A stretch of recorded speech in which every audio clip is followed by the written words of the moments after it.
জাতীয় ঐক্য তো বিএনপি সবচেয়ে বেশি বিনষ্ট করতেছে এখন নির্বাচনের জন্য। আচ্ছা, কোন ভাই আপনাদের জাতীয় ঐক্যমত তো যে কমিউনিস্ট শাসনের মতো, মানে সভাপতির সিদ্ধান্ত সবাই মিলে একসাথে যেটা না, এই সিচুয়েশন আর আসছে বাংলাদেশে। আপনাদের ঐক্যমত তো বিএনপি যেটা বলে সেটা মেনে নেওয়া। না, কেয়ারটেকার সরকারের সময় 15 বছর কোনো ইনভেস্ট করেন। আপনারা ওয়েট করেন, আপনারা 2-3 বছর ওয়েট করেন, এরা কিছুটা সংস্কার করুক, তারপর আপনার ইলেকশনের কথা বলুন। না, আমরা না কেন সংস্কার আর নির্বাচন একসাথে চলতে পারে না? পারে না। কেন পারবে না? কেন পারে? সরকারের একটা প্রায়োরিটি আছে। না, নাইরা উপায় ছিল না তো ভাই, এটা বিএনপি আছে কোন কেন? বিএনপি কে যেগুলিকে বলা হয়েছে যে ভাই আপনি স্বৈরাচারের সাথে, আপনি এই যে রাজাকারের সাথে, স্বৈরাচারের সাথে আপনি সম্পর্ক করবেন না, আপনি লুটেরাদেরকে ক্ষমতায় আনবেন না, আপনি রাজনীতিকে কলুষিত করবেন না, আপনি খাতা বই দেখা থেকে এগুলি করছেন ভাই। আপনি দেখেন 91-96 থেকে আপনারা যারা ঠিক আছে, যেটা আপনি সেটা ব্যাকগ্রাউন্ড থাকতে পারে। আপনি দেখবেন যে তিনি বলতেছেন আমরা হাসিনা আমলে দেখেছি চাপাতি লীগ, হেলমেট লীগ, বন্দুক লীগ, আবার জনগণ এটাও জানে খুর লীগ, পায়ের রক কাটা পার্টি। এরা কারা জনগণ কি জানে না? কারা পায়ের রক কাটে তাদের জনগণ ঠিকই চিনে। এই সরকারের সাথে জামায়াত ইসলামের প্রতি ঘনিষ্ঠতা ইঙ্গিত করে বলা হচ্ছে না? দেখেন এখানের মধ্যে শুনেন, এখন যে সরকার তো একটা অস্বাভাবিক সরকারটা আসছে, এই সরকারকে ব্যর্থ করার জন্য অনেক রকম ষড়যন্ত্র হবে, চলতে থাকবে যে নির্বাচন না হওয়া পর্যন্ত, যে জনপ্রতিনিধির ক্ষমতা না যাবে পর্যন্ত। এবং শত্রু থাকে সব ষড়যন্ত্র করতে পারে, আভ্যন্তরীণ শক্তি ষড়যন্ত্র করতে পারে, এমনকি প্রতিটি সরকার যে সরকার পালিয়ে গেছে বাংলাদেশ থেকে তার ষড়যন্ত্র করতে পারে। এবং এটা আবার সরকারের ভিতরেও কিন্তু বর্তমান কোম্পানির ভিতরে যে তাদের যে আপনার প্রেতাত্মা নাই সেটা বলতে পারেন না। আপনারা কি এখন আপনারা এই প্রেতাত্মাটারে অনেক বেশি ভয় পাইতেছেন, মনে করতেছেন যে এটা সাংঘাতিক? আমি না, সব জাতি ভয় পাচ্ছে যে কোনোভাবে যদি আমাদের আন্দোলনের বন্ধুরা সবাই আমরা একত্রে থাকি, আমরা গণতন্ত্র ফিরে আসি। এই জন্য কি জনাব তারেক রহমান দেশে আসতেছেন না? না, তারেক রহমান সাহেব তো উনি তো অসুস্থ, আপনারা জানেন এই পুরোপুরি। প্লাস হলো যে ওনার মা এখন খুবই খারাপ অবস্থা, অসুস্থ ম্যাডাম খাবাজিয়া বিবি চেয়ারপারসন খালেদা জিয়া, উনি যাবেন হয়তো সুবিধা মতন তখন আসবেন, সেটা কোনো সমস্যা না। সমস্যা হলো যে আমাদের আমরা ভয় পাচ্ছি, যেটা জাতি ভয় পাচ্ছে, জাতীয় ঐক্য যদি কোনোভাবে বিনষ্ট হয়, যদি এই যে ওদের ষড়যন্ত্র, এখন যে জাতীয় ঐক্য তো বিএনপি সবচেয়ে বেশি বিনষ্ট করতেছে এখন নির্বাচনের জন্য। আচ্ছা, আমি বলছি, আপনি ধরেন বিনষ্ট হলে কিন্তু তাহলে প্রেতাত্মারা বা পালিয়ে যাওয়া সরকার কিন্তু সফল হইতে পারে। আর বাংলাদেশ এই মুহূর্তে এই সরকার ব্যর্থ হলে বাংলাদেশ ব্যর্থ হয়ে যাবে, আবার ব্যর্থ হবে, এবং এটাকে রিকভার করতে অনেক সময় লাগবে। এখন তাই মানে এটা নয় যে চিরদিন, আমরা দীর্ঘদিন থেকে এটা অনেক সরকার অধীনে দেশ থাকবে, কারণ গণতন্ত্রের জন্য যুদ্ধ করেছে আমরা নাকি। এই জন্য তাড়াতাড়ি সংস্কার শেষ করে জনপ্রতিনিধির কাছে ক্ষমতা হস্তান্তর করলে ক্ষমতা ডিসেন্ট্রালাইজ হয়ে যাবে। এখন তো কেন্দ্রীভূত ক্ষমতা, এই জন্য বিএনপি চাচ্ছে যে তাড়াতাড়ি, বা অনেক রাজনৈতিক দল চাচ্ছে, জনগণ চাচ্ছে। এইটা একদম সভাপতি খোকন খুব সুন্দরভাবে বলছেন। আমি একটু সাকিবের কাছে আসতে চাই যে সাকিব ভাই, আপনি ভয়েস অফ আমেরিকা বাংলাকে এক সাক্ষাৎকারে বলছেন যে নির্বাচন ও সংস্কার পরস্পর বিরোধী ব্যাপার না, এগুলি একটা আরেকটা পরিপূরক।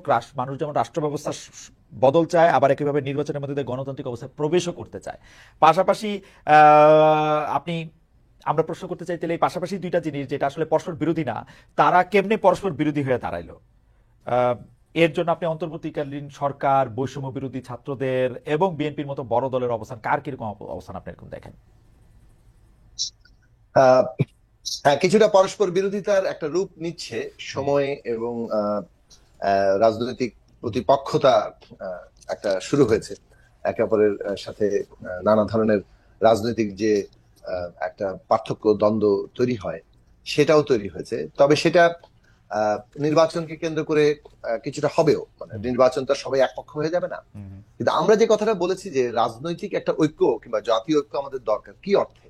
সেটা হচ্ছে যে আমরা তো বাংলাদেশে একটা নতুন রাজনৈতিক ব্যবস্থা তৈরি করতে চাচ্ছি, যেখানে সবাই নিজেকে অংশীদার মনে করতে পারবে, যাকে বলে রুলস অফ দি গেম। আরো সহজে বললে যে রুলস অফ দি গেমটা তৈরি করা দরকার। একটা রাজনৈতিক কিভাবে চলবে এই দেশে, সেইটা এটা জনপ্রতিনিধিরা পারবে না। মনে করেন বিএনপি ক্ষমতায় আসলো, বিএনপি এটা পারবে না, এটা আনতে। না, পারবে না কেন বলছেন? পারতেই হবে,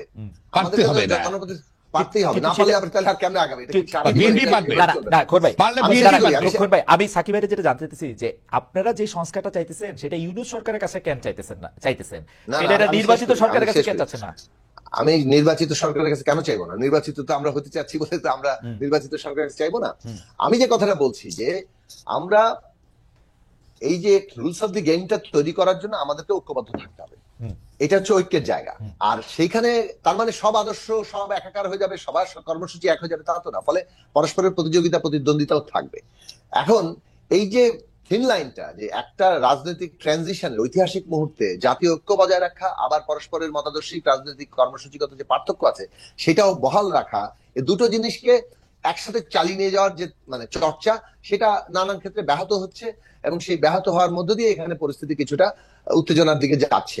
তবে আমি আপনার প্রশ্ন উত্তর দিলাম তো, একদম উত্তর দিচ্ছেন, একদম উত্তর দিচ্ছেন। এই জায়গাটার মধ্যে থেকে আমি শুধু বলি যে আমরা যে অনেক সময় বলি এই বিপ্লবটা শুধু আরেকটা নির্বাচনের জন্য হয় নাই, এই কিন্তু বিপ্লবটা তো নির্বাচনের জন্যও হয়েছে আসলে, মানে শেখ হাসিনাকে ক্ষমতা থেকে সরানোর জন্য হয়েছে। এখন ক্ষমতা থেকে যেহেতু নির্বাচন দিতে ছিল না, নির্বাচনটাকে ম্যানিপুলেট করতেছিল, মানুষ ভোট দিতে পারে না, সেই জন্য তো তাকে আউট করা হয়েছে। এখন আইসা কেন এইটা বলা হইতেছে যে আমরা আগে সংস্কার করব পরে নির্বাচন দিব, কারণটা কি? মানে এই বক্তব্য যারা দিচ্ছে সেটা উত্তর তারা দিবে। আমি বলছি যে আমরা নির্বাচন কি, আমরা যে কথাটা বলছি, আপনি খেয়াল করবেন 19 সাল থেকে যে আর একটি সুষ্ঠু নির্বাচনে এই ব্যবস্থার জন্য সম্ভব হবে না। ফলে নির্বাচন করতে গেলেও আমাদেরকে অনেকগুলো সংস্কারের মধ্যে যেতে হবে।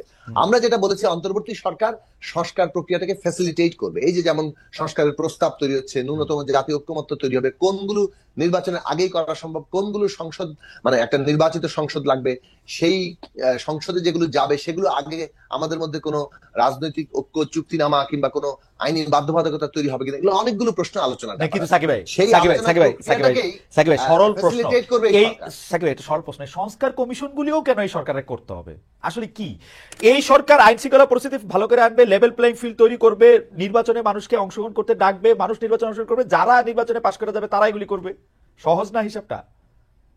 সংস্কার একটা অভিজ্ঞতার জায়গা আছে। সেক্ষেত্রে বাংলাদেশের অভিজ্ঞতার জায়গা হচ্ছে যে মানে 90-এর গণ অভ্যুত্থানের আগে 3 জোটের রূপরেখা, সেই রূপরেখা আসলে বাস্তবায়িত হয়নি, সংস্কারের অঙ্গীকারও বাস্তবায়িত হয়নি। যার ফলে এই প্রশ্নগুলোতে যে একটা সাধারণভাবে মানুষের আকাঙ্ক্ষাগত মানে জায়গা তৈরি হয়, সেইটা বাস্তবায়নের মানে অভিজ্ঞতার সংকটের কারণে, অভিজ্ঞতার যে সংকট বলছি মানে অভিজ্ঞতার ফলে, মানে অর্থাৎ বাস্তবায়ন না হওয়ার অভিজ্ঞতার ফলে তাদের জন আকাঙ্ক্ষার জায়গা হচ্ছে যে অন্তর্বর্তী সরকারকেও এই সংস্কার প্রক্রিয়াকে ফ্যাসিলিটেট করার কাজে একটা তাৎপর্যপূর্ণ অগ্রগতি ঘটাতে হবে, না হলে পুরো জিনিসটা ঠিক মতো নাও হতে পারে। এখন এই কথাটা কিন্তু রাজনৈতিক দলের দিক থেকে উঠেছিল। আমরা আমাদের মানে বিএনপি তো মানে একটা বড় রাজনৈতিক দল, সম্ভাব্য ক্ষমতায় যেতে পারে, এটা তারা মনে করার যথেষ্ট কারণ আছে। সুতরাং তারা বলবে যে আমরা ক্ষমতায় গেলে এটা করব। কিন্তু যদি বলেন যে বাংলাদেশে 7 জানুয়ারির আগে আমরা যখন রাজনৈতিক সংগ্রাম করছিলাম, আমরা নিজেরা ঐক্যবদ্ধভাবে 31 দফা করেছি, কিন্তু আমরা 31 দফা করার পরও আমরা বলেছি কিন্তু যে অন্তর্বর্তী সরকার ফ্যাসিলিটেট করবে এই সংস্কারের প্রশ্নগুলোকে, কারণ অন্তর্বর্তী সরকারকেও এখানে একটা ভূমিকা নিতে হবে। ওই পরিস্থিতিতে ছিল যে একটা রাজনৈতিক বন্দোবস্তে যেতে হলে তখনকার পরিস্থিতিতে সবগুলো দলের মধ্যে মিনিমাম একটা কর্মসূচি তো খালি হবে না, একটা আন্ডারস্ট্যান্ডিং বন্দোবস্ত মানে কিন্তু কেবলমাত্র দলীয় প্রস্তাব বাস্তবায়ন করা না, সবগুলো দলের মধ্যে রাজনৈতিক পক্ষগুলোর মধ্যে একটা নতুন একটা সমঝোতাও, নতুন সমঝোতাটা প্রতিষ্ঠা করাটার কাজটা কিন্তু একটা অন্তর্বর্তী সরকারের আপনার জন্য সব কথা ভুলে যায়, আপনার সব কথা খালি শুনতে ইচ্ছা করে। যেমন আপনি অভিজ্ঞতার কথা বললেন, যে রাজনৈতিক দলগুলো আসলে সংস্কার করে না, এটা ঠিকই আছে। আমরা সবাই মাঠে ছিলাম, 3 দলীয় জোটের রূপরেখা আমরা সাংঘাতিকভাবে মুখ থুবড়ে পড়তে দেখছি, মানে এটা কোনোদিন আলোর মুখ দেখে না, এটা যেমন সত্য। কিন্তু যতবার বাংলাদেশে অনির্বাচিত সরকার আসছে, সেটা তত্ত্বাবধায়ক সরকারের ফরম্যাটে 3 সপ্তাহের রূপে আসুক, 3 মাসের জন্যই আসুক বা 2 বছরের জন্য আসুক, আমরা কিন্তু তাদের কাছ থেকে আমাদের কোনো প্রত্যাশা আমাদের পূরণ হয় নাই। শেষ পর্যন্ত আমাদের কাছে মানে জনপ্রতিনিধির কাছেই আমাদের যাইতে হইতে আমরা চাইছি, কারণ জনপ্রতিনিধিরা আমাদের কথা শুনে। এইটা আমাদের পরস্পর বিরোধী হয়ে যেতেছে কিনা সেইটা আমরা সাকিব আপনার কাছে আমরা একটা পরস্পর খোকন ভাইয়ের কাছ থেকে আমরা 1 মিনিট খোকন ভাইয়ের কাছে যাওয়ার আগে আমি এটাই বলে দিই। প্রথমত আমি মনে করি আগেকার তত্ত্বাবধায়ক সরকার কিংবা 2007-08-এর যে একটা 111 সরকার, এগুলো যে কোনো সরকারের চাইতে এই বর্তমান সরকারের একটা গুরুত্বপূর্ণ পার্থক্য হচ্ছে এটা একটা জনগণের গণ অভ্যুত্থানের উপরে দাঁড়িয়ে এবং গণ অভ্যুত্থানকারী সকল শক্তির সমর্থনে গঠিত হয়েছে। ফলে এটা আমি গণতান্ত্রিক প্রক্রিয়ারই একটি অংশ সরকার মনে করি, আমাদের সমর্থিত সরকারই মনে করি। এই সরকারের কোন কাজগুলো আমাদের জন্য সে করবে প্রস্তুতি, কোন কাজগুলো রাজনৈতিক দল এসে সম্পন্ন করবে, আপনি একটু জায়গা দেন খোকন ভাইয়ের কথা বলতে। রাইট, আপনি একটু জায়গা দেন খোকন ভাইয়ের একটু কথা বলতে জায়গা দেন, তাহলে মানে আপনার বিশ্বাস আছে, আমাকে ভুল বোঝার সুযোগ থাকতে পারে। খোকন ভাই বলেন। হ্যাঁ, শুনুন, আমি যেটা রাজনৈতিক দল তো রাজনৈতিক নিজস্ব আদর্শ আছে, নিজস্ব কর্মসূচি আছে। তারপরেও যেহেতু এটা এই সরকারটা আসছে অনেক ত্যাগের বিনিময়ে আসছে, 15 বছর সংগ্রাম আন্দোলন, ছাত্রদের, শ্রমিকদের, কৃষকদের, রিক্সাওয়ালা সবাই 1,500-2,000 আত্মহত্যা দিয়েছে। সুতরাং সবার ঐক্যবদ্ধ একটা সরকার, অন্তর্বর্তী সরকার। এখান থেকে আশা করছে মানুষ দলীয় সরকার আগে অন্তর্বর্তী সরকার কি সংস্কার কর্মসূচি তারা দেখ এবং এটা গাইডলাইন দিয়ে দেখ এবং জাতীয় ঐক্যমত সৃষ্টি করবে রাজনৈতিক দলের মধ্যে, সো দ্যাট রাজনৈতিক দল ক্ষমতা আসতো। কিন্তু গৌর ভাই, রাজনৈতিক দলের কাছে আমরা এই আশা কেমনে করব? রাজনৈতিক দল, প্রথম কথা আমাদের অভিজ্ঞতা নাই যে রাজনৈতিক দল অর্থাৎ বিএনপি এটা করবে, আমাদের অভিজ্ঞতা নাই। 90-এর আন্দোলনের পরে বিএনপি যখন ক্ষমতা আসে বিএনপি এটা করে নাই, বরং যা যা কিছু তিন দলীয় জোটের রূপরেখায় আমাদের আশা ছিল বিএনপি ঠিক তার উল্টা কাজগুলি করছে।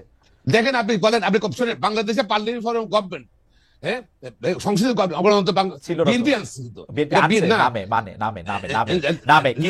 কিন্তু যেই লোকগুলিকে আসলে যেই লোকগুলিকে করতে পারতেন আপনি করেন, আপনি বাট আনছে বিএনপি আনছে, নাইরা উপায় ছিল না তো, নাইরা উপায় ছিল না তো ভাই, এটা বিএনপি আছে কোন কেন? বিএনপি কে যেগুলিকে বলা হয়েছে যে ভাই আপনি স্বৈরাচারের সাথে, আপনি এই যে রাজাকারের সাথে, স্বৈরাচারের সাথে আপনি সম্পর্ক করবেন না, আপনি লুটেরাদেরকে ক্ষমতায় আনবেন না, আপনি রাজনীতিকে কলুষিত করবেন না, আপনি খাতা বই দেখা দেখা এগুলি করছেন ভাই। আপনি দেখেন 91-96 থেকে আপনারা যারা ঠিক আছে, ঠিক আছে, যেটা আপনি সেটা ব্যাকগ্রাউন্ড থাকতে পারি, I am on the face of it, BNP ক্ষমতায় আসছে। এখন যেটা হলো যে সংস্কারটা আমরা চাই, জাতি চাই, দেশে একটা চলতে পারে না, লুটপাটের রাজনীতি চলতে পারে না। সুতরাং আমাদের বিএনপিও যেন তারেক রহমান সাহেব কর্মসূচি অনেক আগে দিয়েছে, এই সরকার আসার আগে দিয়েছে, এবং আমরা চাই সংস্কার, তবে ঐক্যমত চাই, জাতীয় ঐক্যমত চাই সংস্কারের ব্যাপারে। এটা রাজনৈতিক দলের একটা কমিটমেন্ট থাকবে। আপনাদের জাতীয় ঐক্যমত তো যে কমিউনিস্ট শাসনের মতো, মানে সভাপতির সিদ্ধান্ত সবাই মিলে একসাথে, যেটা এই সিচুয়েশন আর আসছে আপনাদের ঐক্যমত তো বিএনপি যেটা বলে সেটা মেনে নেওয়া না কেয়ারটেকার সরকারের সময় যে ছিল আসছে, যেভাবে আসছে কিন্তু ভিন্ন ধরনের, যেটা হচ্ছে কনস্পিরেসি অব আওয়ামী লীগ, তারা নিজেরা আন্দোলন করেছে 96 কেয়ারটেকার গভর্নমেন্টের জন্য, বরং আবার শুনেন ক্ষমতা আসার জন্য আন্দোলন করেছিল। কিন্তু 2007 আওয়ামী লীগের কনস্পিরেসি হইলে 2007 আওয়ামী লীগের কনস্পিরেসি 24-টা কারো না কারো কনস্পিরেসি তো নাকি আপনাদের মতে? শেষ করি আপনি তো অন্যদিকে নিয়ে যাবেন কথা। আওয়ামী লীগ বাতিল করলে পারলো, এই কেয়ারটেকার গভর্নমেন্ট আওয়ামী লীগ বাতিল করলো, দেখেন, হ্যাঁ, কোর্ট ছিল, কোর্ট তো সব আওয়ামী লীগের ছিল, তারা তো মানে সিঁড়িতে উপরে উঠে সিঁড়ি ফেলে দিল। সুতরাং আমরা চাই, আমরা যেটা চাচ্ছি, আমি আবার রিপিট করছি, আমরা চাই মানে আর্থিক সংস্কার, মানুষের জীবনযাত্রার পরিবর্তন আসুক। বাংলাদেশে কোনো 15 বছর আপনারা ওয়েট করেন, আপনারা 2-3 বছর ওয়েট করেন, এরা কিছুটা সংস্কার করুক, তারপর আপনার ইলেকশনের কথা বলুন। আমরা না কেন সংস্কার আর নির্বাচন চলতে পারে না? পারে না। কেন পারবে না? কেন পারে? সরকারের একটা প্রায়োরিটি আছে। না তাহলে তো মানুষ যদি ধারণা করে যদি এগুলো সংস্কার কথা বলা হচ্ছে শুধু ক্ষমতা থাকার জন্য। অবশ্যই সাকিব ভাই আপনি বলেন, কিন্তু আপনি ওই যে আগের মতো হন যে আপনি 30 সেকেন্ডে কথা শেষ করতে পারেন, যত লম্বা কথাই হোক 30 সেকেন্ড। আমাদের প্রশ্ন রয়েছে, আমাদের চাইতে এক সংস্কারের নির্বাচনের জন্যই অনেকগুলো সংস্কার দরকার, সেগুলো সুনির্দিষ্ট করতে হবে। আবার সংস্কারের জন্য নির্বাচন দরকার, যেমন ধরেন সংবিধান সংস্কার, সেইটা তো আপনাকে মানে একটা যে কোনো মনের ভাবেই হোক, আপনাকে একটা পার্লামেন্টে গিয়ে সেটা শেষ পর্যন্ত মানে সেটাকে ফাইনালাইজ করতে হবে। তো এখন দুটো জিনিস আমি বললাম, ফলে নির্বাচনের জন্য যেমন সংস্কার লাগবে, এই কথাটা আমরা বলি, আবার সংস্কারের জন্য নির্বাচন লাগবে, আবার সংস্কারের জন্য নির্বাচন লাগবে, কারণ আলটিমেটলি আমরা চাই আগামী নির্বাচনটা হোক সংস্কার সভার নির্বাচন, সংস্কার পরিষদের নির্বাচন, যাতে করে আমরা সংবিধান সহ সমস্ত রাষ্ট্র সংস্কারের জন্য প্রয়োজনীয় লেজিটিমেসি অর্জন করি।